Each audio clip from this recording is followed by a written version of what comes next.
In the last class, we discussed about the pharmacotherapy of angina, and we discussed how the main part of this resistance was seen in this R2 and R3 zone, and this is the area where we can. This is the area where we can intervene and we can give some drugs. But of course, we have to think about the coronary steal phenomenon that we discussed in the last part of yesterday's class also.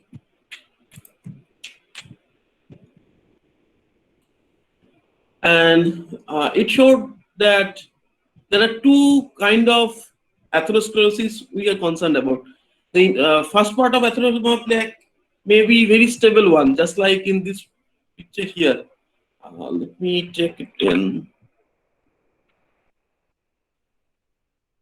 Just like here, you can see this plaque is very stable. This plaque is very stable, but this can undergo inflammation, as atherosclerosis is also an inflammatory condition where multiple things can happen. First, there may be increased chance of platelet aggregation, and so that this kind of problem can happen where there is clotting of blood locally, and this clot can dislodge and go to the distal section, and it can obliterate small vessels. So there may be occurrence of unstable angina, and it can also get stabilized like that. You can see there are a very high amount of fibrous tissue is here, so it is very stable. It will not break away, or the atheroma or the endothelium over it is very good looking, so no problem with that. But there is narrowing of the artery. So when the person is at rest, maybe there is no problem. But if he is in stress or he is doing any exertion, then the blood supply to the distal myocardium will get affected, and the symptoms of angina will occur. So this is, you can say, that stable angina, and this may be part of unstable angina. So that part we discussed in the last class. The same thing has been depicted in this figure also. And this was the types of angina. You can see that stable exertional angina, which is only the narrowing part. So you can see here only narrowing has occurred. And this unstable angina, where there is platelet plaque is forming, which may lead to secondary hemostasis also. And there is another kind of angina is there where there is no atheromatous plaque, but there is only spasm of artery. So this spasm is occurring, and you have to give the drugs which will release the spasm. Can someone tell me what was the drug that is preferable in vasospastic angina? Anyone?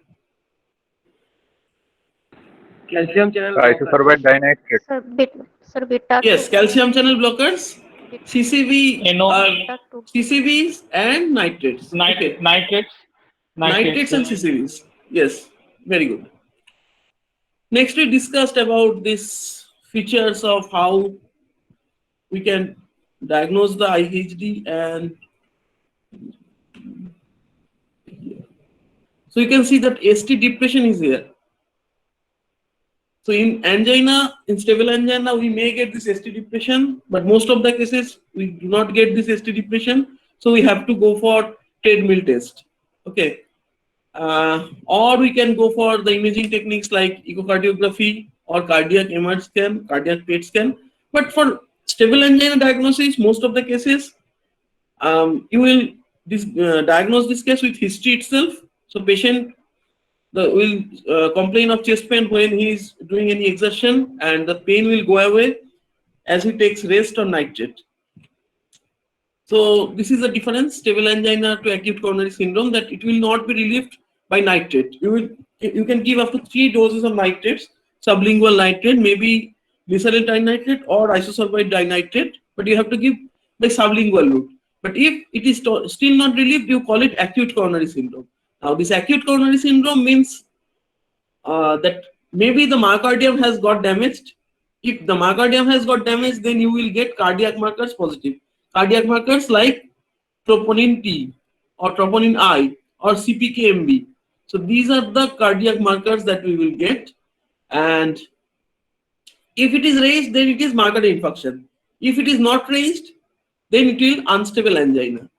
And if along with these cardiac markers, ST segment is elevated. So in this segment, you will see in this segment there will be ECG like this. So basically you will get ECG like this.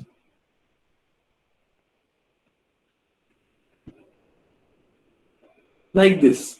So this is ST elevation. So this is Q, R, S, and T. So ST elevation that you will get. Then you call it ST elevated myocardial infarction. Now, why this is happening? We discussed in the last class because of imbalance between oxygen demand and oxygen supply. If it is nicely balanced, just like here, just like this green one you can see, then it is very good, no problem. But if the demand is more than supply, just like here, you can see the more than sign here, then you will feel the symptoms of angina pectoris. Now, the factors that governs the oxygen demand are heart rate, contractility, preload and afterload. If there is more heart rate, you require more oxygen for the heart. Again, the same thing applies for contractility. And if there is more preload, so that more blood is returning to the heart, so that end diastolic volume is more, then heart has to pump more blood. So that will increase the oxygen demand. And if the systemic circulation resistance is high, then you will get the increased afterload. So all of these conditions will increase the oxygen demand. And oxygen supply is controlled by coronary blood flow and regional myocardial blood flow. So somehow, if there is patient is suffering from angina, we can take two approaches. First, we can decrease the oxygen demand, or we can try to increase the supply. Most of the cases, we try to decrease the oxygen demand. So beta blockers, calcium channel blockers, nitrates, all of them works by this mechanism. To some extent, some nitrates try to increase the oxygen supply, and otherwise, mostly all the anti-angina drugs, most anti-angina drugs work by decreasing oxygen demand. So you can see the drugs acting in different parts. And the statins and antithrombotics, although these are not classical anti-angina drugs, but almost all the patients of angina gets prescription of statins like atorvastatin or rosuvastatin that will decrease the atherosclerosis by inhibiting the formation of LDL, and that will also, the fibrates also, they increase HDL level that we will discuss in the chapter of dyslipidemia. And there are antithrombotics which will inhibit the platelet plaque formation. So both of them will actually work mainly to prevent myocardial infarction or unstable angina. Taken together, we call it acute coronary syndrome. And the drugs that is present in the left side of this slide, the beta blockers, calcium channel blockers, nitrates, these will mainly decrease the oxygen demand. That all we discussed in the last class. So basically, these are all recapitulated. Sir. Yes. Sir, statins decrease the size of the clot, or they prevent the formation of further clots? Means whether they decrease the size of atherosclerotic clot, yes, which is there, or they very good question. Actually, if you see the mechanism of statin, it decreases the LDL level and cholesterol level, and slightly increase HDL level, not much. Fibrates increase HDL level much more. So if you say statin itself, it mainly stabilizes the plaque. Okay. So if there is stabilization of plaque, the disease will not progress. But over the time, if the person does not have any other comorbidities like diabetes mellitus or smoking, that may little bit decrease the atheroma, but it will not go away. Of course, it will not go away. Okay. It will be stabilized. So if it is stabilized for life, then still the patient will live as much as will live without this. So that can happen, but it will not go away.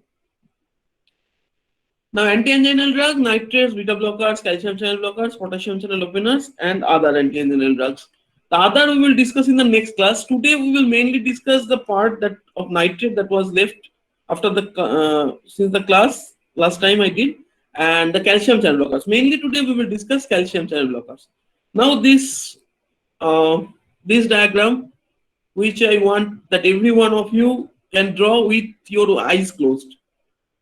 So again, I am explaining this. So basically, you can see the thing starts from here. So calcium entry, calcium calmodulin complex, which activates the myosin light chain kinase, So there is phosphorylation of myosin light chain that leads to contraction. Opposite thing happens with the myosin light chain phosphatase, which causes relaxation.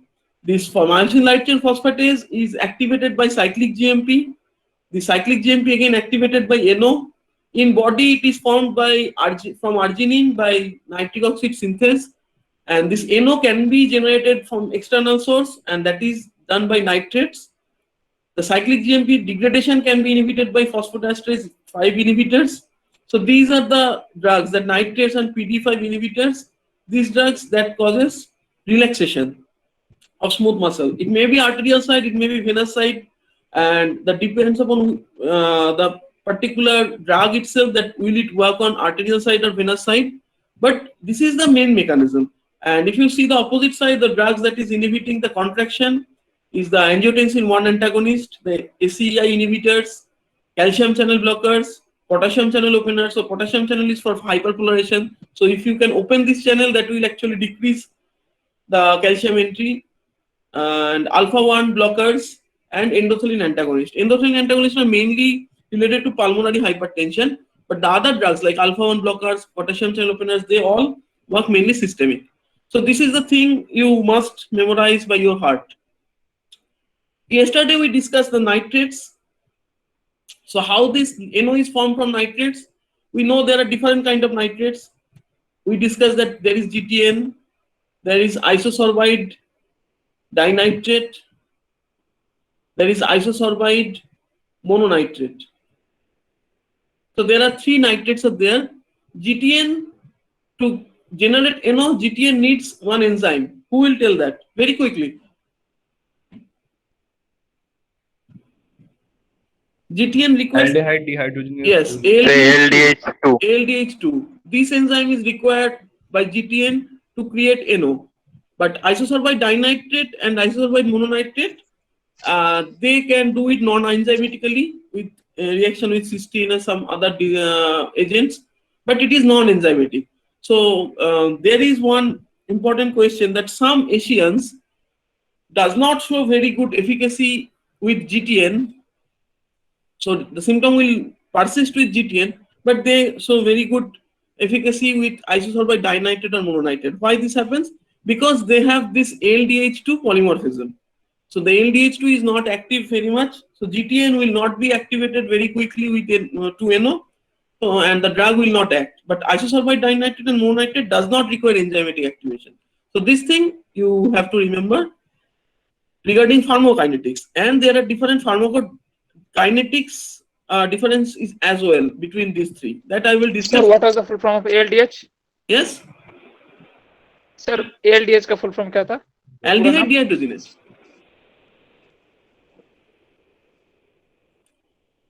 So this was the molecular mechanism of action. So what happens ultimately throughout the body? Basically, nitrates decrease myocardial oxygen demand.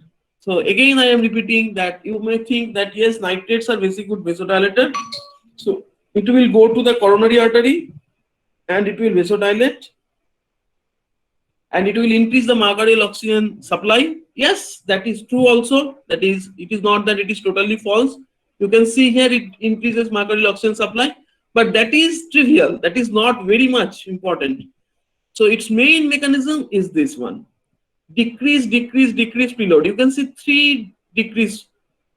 So it is main action is decrease preload, and that by that it decreases myocardial oxygen demand. So there is peripheral pooling of blood. So blood will not return to heart. Myocardial oxygen demand will decrease, and it to some extent it acts on arterial side also. So it decreases afterload and decrease myocardial oxygen demand. So if you can, if you get the question that describe the mechanism of action of nitrate. So what you have to answer, you may draw this part of this diagram. So this part of, sorry, I'm getting little bit problem with my pen. Okay. So this part of this diagram and this diagram. So both of this diagram, if you can draw, you will get about 80% of marks. Okay, no matter what you write. So this is the main thing. You may need to write. You may write the thing about the ALDH2 and everything. So you can get about total full mark. But if you draw these two diagram, you will get about 75 to 80%. Okay. Next, we discuss the pharmacodynamic differences between three nitrates. Now we are going to see the difference between in pharmacokinetic. So this is a diagram from Lippincott. What you see that nitroglycerin here, if you give sublingual tablet of spray, it will onset. It will the red one is onset of action. Okay, the time required for onset. So you can see if it is only 2 minutes. So very quick action if you give sublingual tablet. And the duration of action is 25 minutes. So after 25 minutes, but if the patient is taking this, then pain will go away.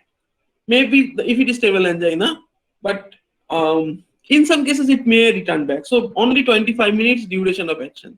If you give oral sustained release form, then the onset of action is 35 minutes, about half an hour, and it will work for about 4 to 8 hours. So basically you have to give at least 2 tablets. Now, why not 3 tablets? You may have to give 3 tablets, but mainly you give 2 tablets you can give. That I will discuss a few slides after, because there is chance of tolerance development. That I am discussing a few minutes later. And there is another way you can give is transdermal patch. The onset of action is as oral sustained release 30 minutes, but the duration of action is pretty high. So about 14 hours. So one patch will work throughout the day. So this is all about nitroglycerin. Now second kind of nitrate is isosorbide dinitrate. Now the good thing about isosorbide dinitrate is that it is very quick acting. Okay, 5 minutes on onset of action. But its metabolite is this isosorbide mononitrate. So if you give isosorbide dinitrate, it will act quick. So 5 minutes. But it will act for long time also. So because one of its metabolite is isosorbide mononitrate, which is a long acting one. So you get the faster action, like 5 minutes. You can see the GTN is 2 minutes, it is 5 minutes, so almost same. But it will get much higher duration of action. And you have also, of course, the slow release option, the 30 minutes and 8 hours, and isosorbide mononitrate. You should not give isosorbide mononitrate in sublingual dose because it is not quick acting. Okay, it always takes some time, as it is enzymatic, non-enzymatic activation release of so it takes time, little bit more than isosorbide dinitrate even, and it is for long-term purpose only. Now, use of nitrate. First is acute attack of stable angina. So whenever a patient has come with chest pain, and even if a patient has not come to you, the patient has history of stable angina, you should always give nitrates, and you tell them that whenever the attack happens, you take it sublingually. So you should carry the tablet in your wallet. So whenever that thing happens, maybe in office or maybe during transit somewhere, you should always have it, and you should take it sublingually. And as soon as the patient takes sublingually, the pain, if it is stable anginal pain, it will go away within 3 to 5 minutes. If it does not go away, you can repeat the tablet after 10 to 15 minutes. And as soon as the pain goes away, you should ideally tell the patient that if the part of tablet is left inside your mouth, you should spit it away. Because the full nitrate dose is not required. Why? As soon as the chest pain has gone. Otherwise, that will cause headache and flushing of mouth. Okay, face. There will be the vasodilation will be seen in the face, so it will go reddish, and the main problem is headache. So as soon as the patient takes stable pain, the sublingual nitrate, the complaint of headache is pretty high. The percentage of headache is pretty high. Second thing is stable angina for prophylaxis. So this is not a sublingual route. You should give it by a sustained release form, or you should give it by transdermal patch. So prophylaxis of stable angina, also nitrates. Acute coronary syndrome, we give nitrates, although the nitrate is not very much active. So this is the definition of acute coronary syndrome. The nitrate will not reduce the pain, but of course it will help to reduce the pain to some extent. So you can give nitrate still. And sometimes IV nitrate is also given for unstable angina. And finally, the Prince metal angina, although the drug of choice is calcium channel blockers, but in some cases of Prince metal angina, to reduce the vasospasm very quickly, you can give nitrates along with calcium channel blockers. And finally, the non-cardiac use like biliary colic and esophageal spasm, you can give nitrates because it is ultimately a smooth muscle relaxant. It has relaxation properties of smooth muscle. So the biliary colic or esophageal spasm, you can give nitrate to relieve it. So one thing you keep in mind, so any pain which is reducing the nitrate is cardiac pain. It is not absolutely true. The esophageal spasm, again, it may come as the chest pain. Of course, it is presenting as chest pain, and it will also relieve with nitrate, but it will not relieve with rest. Okay. So all the chest pain that relieves with nitrates are stable anginal pain or cardiac pain. It is not true. Esophageal spasm also goes away with nitrates. Okay. So let me check if there is anything in the chat box. Okay, so no question till now. About what is the oral sustained release? Means is it a tablet which releases the drug slowly inside the intestine? Yes. It is a tablet. The formulation is like that. It will release the tablet form, the drug very slowly. Okay. So this is the formulation. Okay. They have made the tablet in such a way that it will not quickly dissolve, not dissolved into the stomach, and it will gradually release the nitrates from the drug formulation. Okay. Okay, sir. Thank you. Sir, in biliary colic or esophageal spasm, what will be the route of administration? Oral route. Okay. Nitrate tolerance. Now, this is a very important concern for nitrates, using nitrates. So, anyone, what is tolerance? Anyone? Sir, tolerance means initially the drug worked, but after some doses, the effect will gradually decreases. Exactly. Very good. So basically, tolerance and the need means, will be increased. Yes.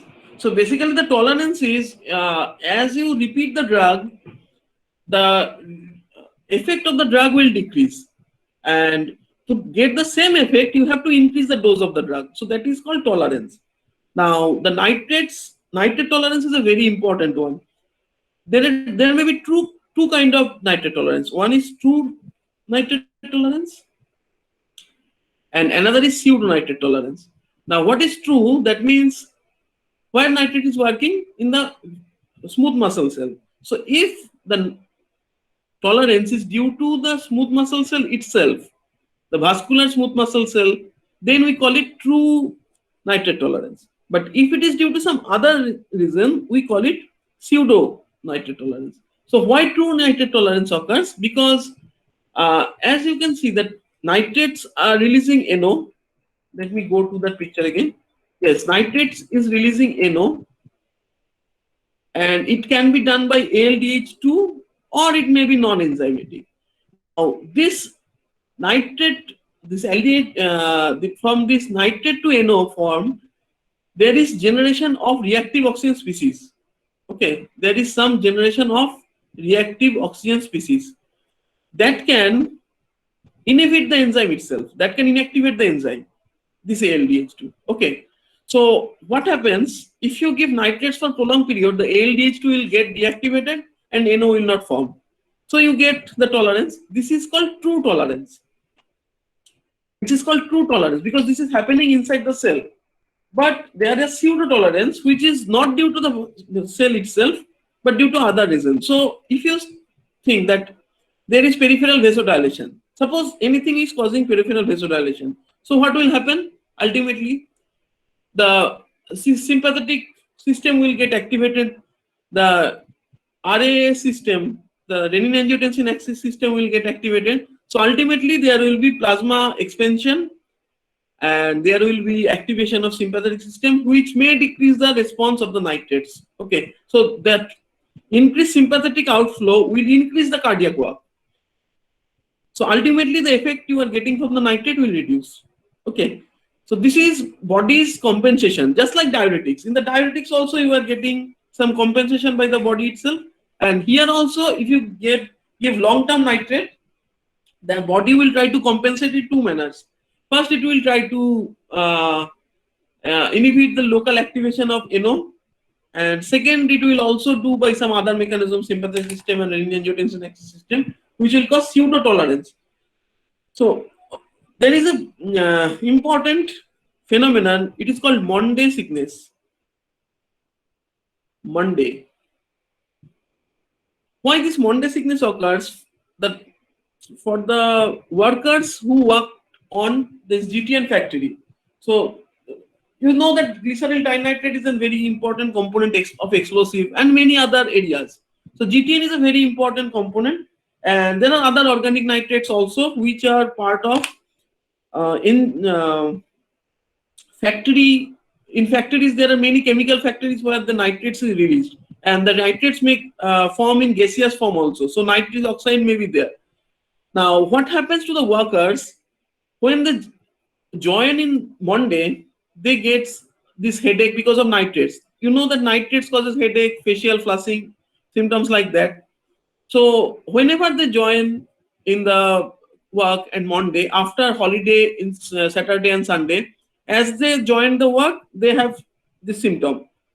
But as the nitrate tolerance develops throughout the week, by Tuesday or Thursday or Friday, that will go away because nitrates there is tolerance of nitrate.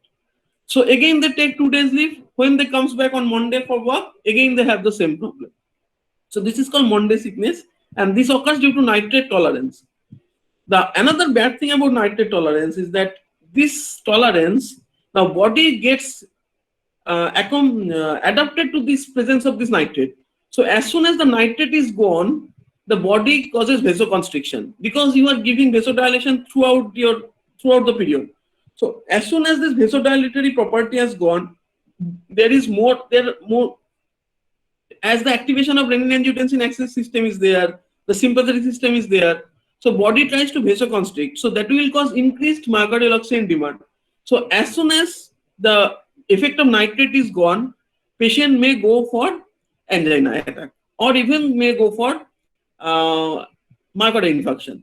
So the workers, it was seen that most of them were suffering from this myocardial infarction or any cardiac event in the Sunday or Saturday. So this is also part of this nitrate tolerance. Okay.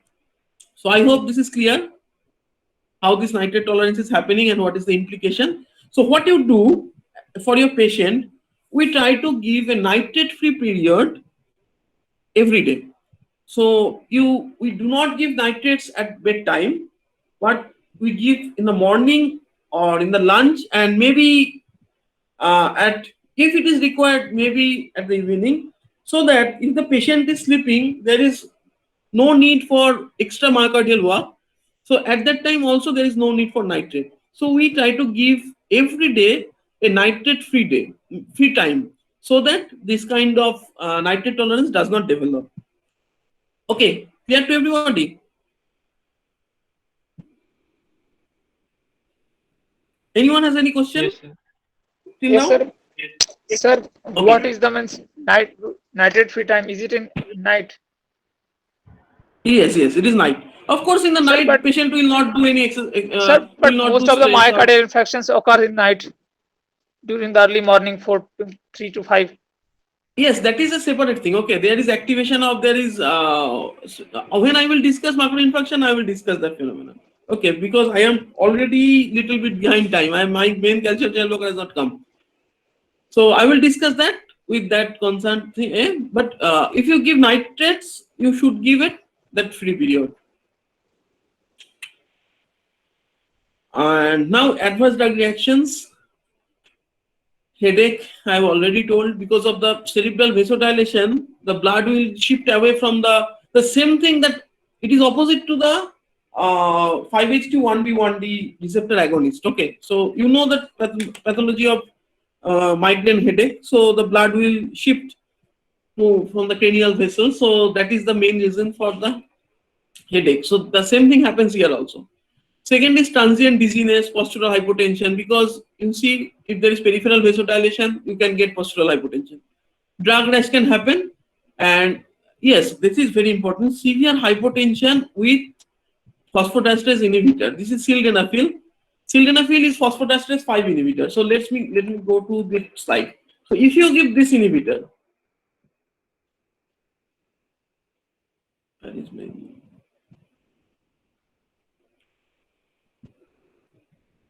So if you give this phosphodiesterase inhibitor, so what will happen? You are giving nitrates as well as if you give phosphodiesterase inhibitors, there will be increased level of cyclic GMP. As the cyclic GMP is getting activated, but it is not getting degraded. So what will happen? Severe hypotension can occur. Okay. So sildenafil is a drug which is used for erectile dysfunction. It may be used for also pulmonary hypertension. So, but you always remember, you should never give the nitrate to a patient who is taking sildenafil. And the reverse is also, the patient who is on nitrate, do not give sildenafil or any other phosphodiesterase inhibitor, because that can cause severe hypotension. Important drug interactions. Now we are moving to the calcium channel blockers, that is today's main part. So you have seen this slide previously with hypertension also. So mainly we have two kinds of calcium channel blockers. One is dihydropyridines here, and another is these two taken together, non-DHP. You can call them together non-DHP. So non-DHP are two drugs, verapamil and diltiazem. Verapamil and diltiazem. So these are the only non-DHP that is in the clinical practice. But there are significant difference between the pharmacodynamics as well as to some extent about pharmacokinetics of these two drugs, these two groups. I am coming to that later, but dihydropyridines, again, you can classify between these generations based on when they were discovered. Initially, nifedipine was discovered, then came this nicardipine, ferrodipine, and the third generation amlodipine. It is very long-acting drug, amlodipine. And there is fourth generation drug has come, which is cilnidipine. Cilnidipine, there is a fourth generation drug. What is the property of fourth generation? I will discuss a little bit later. So these are the drugs under calcium channel blockers. So if there is dipine, you know that it is dihydropyridine, and you have to remember the non-DHP, which is verapamil and diltiazem. Now, the main difference between them are their site of action. Now, basically, all the calcium channel blockers, these are all L type of calcium channel blockers. Okay, there are different type of calcium channels. T type calcium channel, N type calcium channel, it is present in the neurons, and L type L. So T type is there. N, these are the main types. So T is there, N is there, L is there. These are mainly clinically important. There are other types also, but these are the main we are concerned about. These all CCBs that we are discussing today that inhibits this L type of calcium channel blockers. Okay, except the drug I told just, cilnidipine, it inhibits both N and L. So that is why it is called fourth generation. Otherwise, most CCBs, they are only L type of calcium channel blockers. But the DHP and non-DHP, both of them work on in periphery as well as in the heart. Now, before that, you tell me where the calcium channels are, where in the CVS the calcium channels are important. So first, in the periphery, that is smooth muscle. So there, it is important. Also, it is important where? In the CVS, very, very important. SA node. Yes, the pacemakers. So basically SA node, and AV node. And also in the Purkinje fibers also, but mainly the pacemaker of the heart is SA node. So for that part, we require calcium channel. There is two separate method of this thing. So in the smooth muscle, mainly calcium calmodulin complex is important, but in the SA node or this part, the calcium troponin complex is important. So, but this calcium CCBs, they inhibit both of them. But depending upon their types, the DHP or non-DHP, the effect on these two areas differentiate. So if you see this table, so what you see in this table, so you can see that the vasodilatory property of amlodipine is more than verapamil and diltiazem. But the cardiac contractility, decreased cardiac contractility. So calcium channel blocker, so you are basically inhibiting the calcium, the contractility and the conduction also, the automaticity also. So these are not very prominent for amlodipine. So amlodipine, it is mainly vasodilation. But if you see the verapamil and diltiazem, Sir, what are these numbers? yes. So these numbers means 4, 3, 5. What are these? You can tell it out of 5. You can tell it out of 5. Okay. So rating, you can say it at a rating. So you can ask out of 5 how much amlodipine gets for vasodilation. It gets 5. So how much it gets about cardiac contractility, inhibiting cardiac contractility? It is only 1. Okay. So more it towards the 5, the more the effect. Okay. So the automaticity, decreased automaticity, again, this is 5, this is 5. Contractility, this is 4, this is 2. And decreased conduction, this is 5, this is 4. So you can see overall verapamil have inhibitory effect on heart itself. But if you see vasodilatory effect, the amlodipine, it mainly works on the periphery. And one thing you remember that as nitrates were working mainly on vein rather than arteries. Okay, especially in the clinical dose or the low to mid dose, nitrates were predominantly venodilator rather than arterial dilator. But the CCBs are mainly arterial dilator. Okay, so the CCBs are mainly arterial dilator. So it will work here mainly. So you get more afterload reduction rather than preload reduction. So you can see there is no decreased preload is written here because it is a minimum venodilation. Venodilation is not very important for CCBs. Arterial dilation is very important. So you get decreased myocardial oxygen demand because afterload is decreased. So this is mainly done by DHPs. I should say right, DHP. But here in the cardiac myocytes, this decreased automaticity of the SA node, decreased AV conduction, decreased afterload and myocardial oxygen demand decrease. So this is done by also DHPs. And coronary arteries vasodilation. So this is also done by mainly DHPs, but this is not very important. Mainly this part is done by non-DHP. This automaticity and so this part. And this part is mainly done by DHP. Okay. So what is the effect? It is not that amlodipine does not have contractility effect. It has a little bit. It has absolutely zero effect on conduction, but contractility, it has some effect. Just like verapamil has a very good effect on vasodilation also, but its main action is decreased automaticity. So, but both of them taken together, they decrease myocardial oxygen demand. Okay, and little bit of increase of myocardial oxygen supply. This is minimal, but it is there. It is there. It is not that it is not there. So this diagram, again, it is taken from a article published in Nature. So you can see the digital object identifier here. If you search Google with this number, you will get the article. This article is very good actually. It describes the action of calcium channel blockers in angina. So very good article. You can go through that. So in a nutshell, calcium channel blockers decrease intracellular calcium influx. It decreases vascular smooth muscle contraction.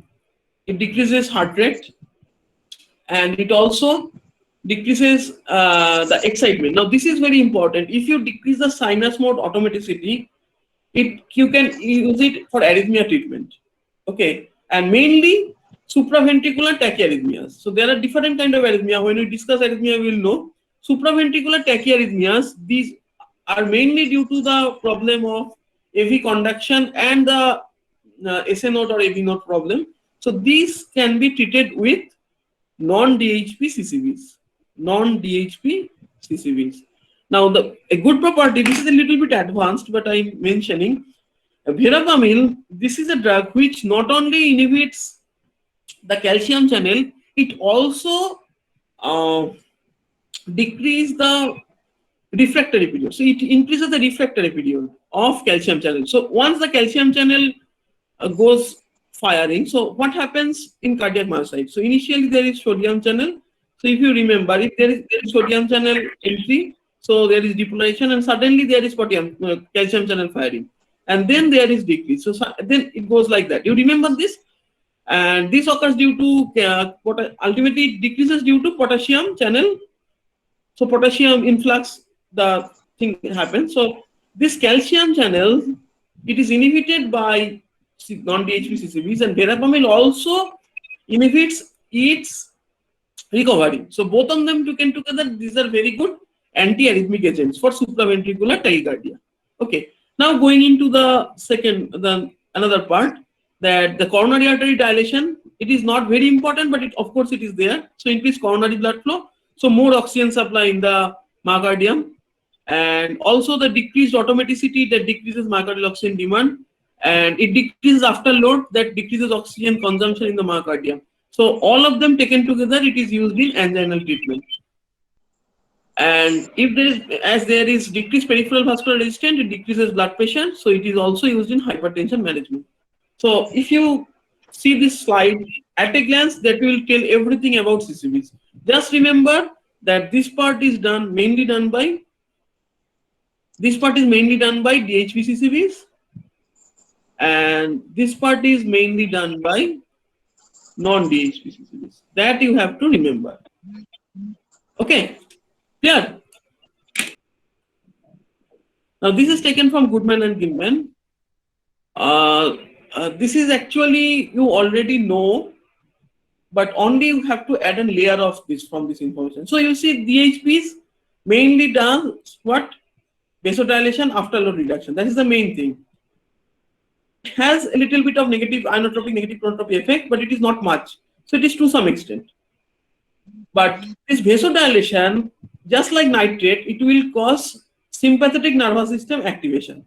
So there is increased beta-1 receptor activity and increased renin-angiotensin axis system activity. So ultimately, that can increase the that can cause cardiac stimulation. Okay, that can cause cardiac stimulation. So that is why if you give a very short acting or very quick acting nitrate, or quick acting DHP CCV, that can cause very quick vasodilation, and that can cause cardiac stimulation. So which actually increase myocardial oxygen demand. So that can happen with DHP CCVs. Okay. So the negative chronotropy, but if you give amlodipine or most of the drug or sustained release nifedipine, that will cancel each other. So the SNS activation is activating beta-1, and the negative inotropy from the little bit action from this, here you can see from here, there is a little bit of activity here. So that will cancel each other. That will cancel each other to some extent. This positive and negative. So ultimately, you will not get any significant heart rate increase most of the cases, but you may get some heart rate increase and increase myocardial oxygen demand. Okay, but this problem is not there with this verapamil and discharge. So because it directly inhibits the SNS activation also, and its inotropy and chronotropy effect is very important. So it is very much. So this has very high efficacy inotropy inhibition. So taken together, the activation of inhibition of SNS as well as this negative chronotropy, there is decreased heart rate. Okay, so that is why these drugs can be used. These drugs will not cause cardiac stimulation. But one thing you remember, this activity one drug has this activity, although it is a DHP CCV, that is cilnidipine. okay, which has this CNS activation inhibition property. Okay, SNS, sorry, sympathetic nervous system activation property. Now again the same thing I will discuss about the pharmacokinetics. What is the pharmacokinetic implication of that? Sir. So why this is happening? Hello. Yes. Sir, I am just telling that if anyone takes amlodipine for a long time for hypertension, Yes. then he or she can develop increased blood volume due to activation of RAS or sympathetic activation. Yes, that is Increased why. blood volume or increased cardiac. I am coming to that later. Okay, I am coming to that just in the So, next slide. heart failure cannot. Will come. I will. Okay. Okay, sir. Yes.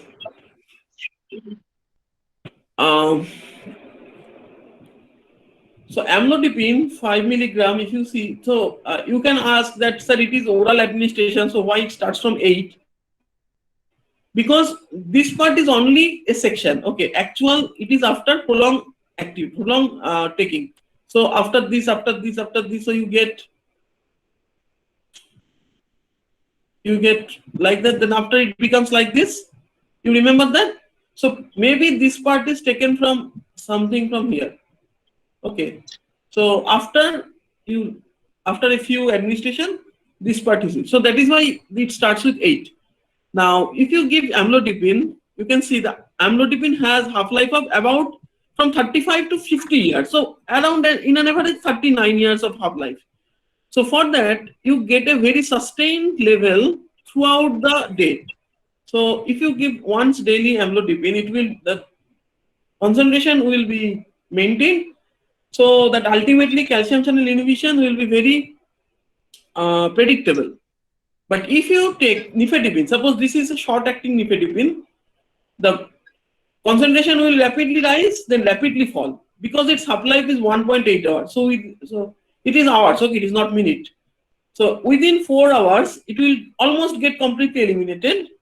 So this high rise will cause sympathetic stimulation, and also the blood pressure will not maintain throughout because it is quickly getting terminated. So that is why we always give nifedipine slow release. For that, we can manage this. So it is not that fast. It is almost throughout the time you have to give twice daily. Of course, you cannot give once daily. So if you give twice daily dose, the thing can be controlled, but it is better done by amlodipine, which is a 3rd generation. Nifedipine is a 1st generation CCB. Okay. So that is why with nifedipine we get tachycardia because of this problem. We get tachycardia, and that can cause sudden cardiac death. Even it can cause sudden cardiac death because this is very quick acting. And the good thing about amlodipine is that body has ample time. So as it is slow absorption and continuous, body has ample time to accommodate this vasodilation. So ultimately, the activation of SNS, the sympathetic nervous system, or the renin-angiotensin axis system will not be that much quicker. Okay. So it will body has time, so you will not get this tachycardia. And about pharmacokinetics, there is a drug clevidipine. It is another kind of CCB which has only 2 minutes of life. So you can use it in place of nitroprusside or enalapril for management of hypertensive emergency. So clevidipine is a drug which it is a calcium channel blocker which you have to give via intravenous route, and it is used for emergency hypertension. Okay. Next, some pharmacokinetics and drug interactions. Now, most of the calcium channel blockers undergo fast-pass metabolism mainly by CYP3A4 enzyme system. So what happens if the patient is taking CYP3A4 inhibitor or inducer, then the concentration of CCBs will fluctuate. That can cause problem. So blood pressure will not be maintained throughout the period. And secondly, verapamil itself is a strong inhibitor of CYP3A4. So if you give this drug with the other drugs which is metabolized by CYP3A4, then the concentration of those drugs will get increased.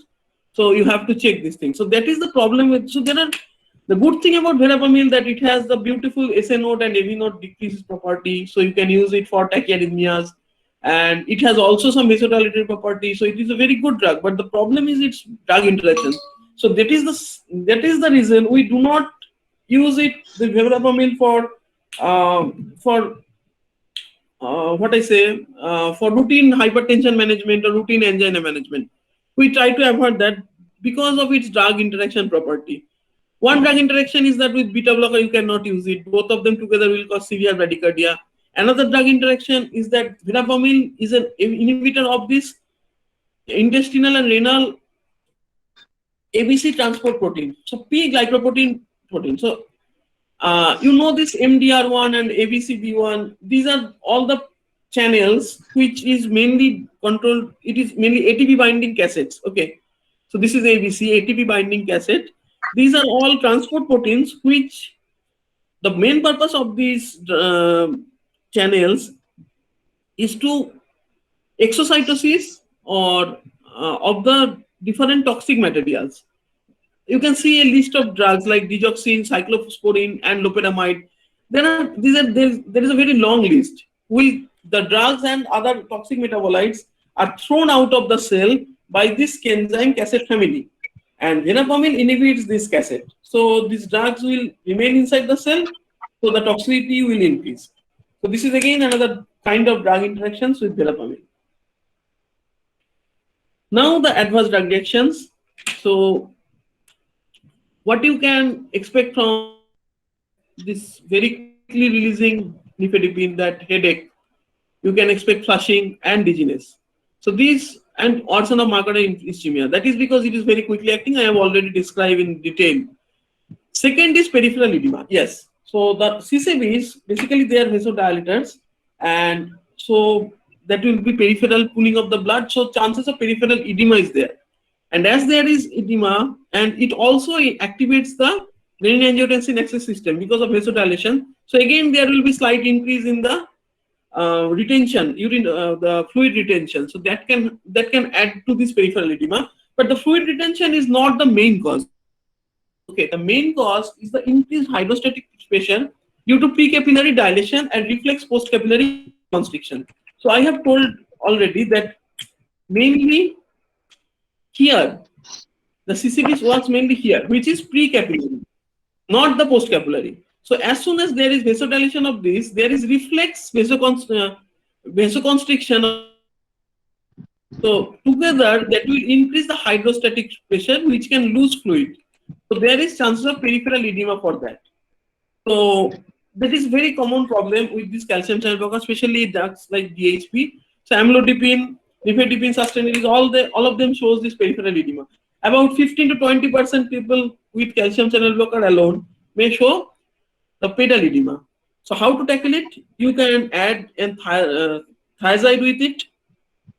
So you can give hydrochlorothiazide along with it, or you can add EC inhibitor. So both of them, they have shown that if you combine them together, that decreases the chances of peripheral edema. And next is, it aggravates gastroesophageal reflux because yes, it is calcium channel inhibitor. So the motility will decrease and chances of reflux will increase.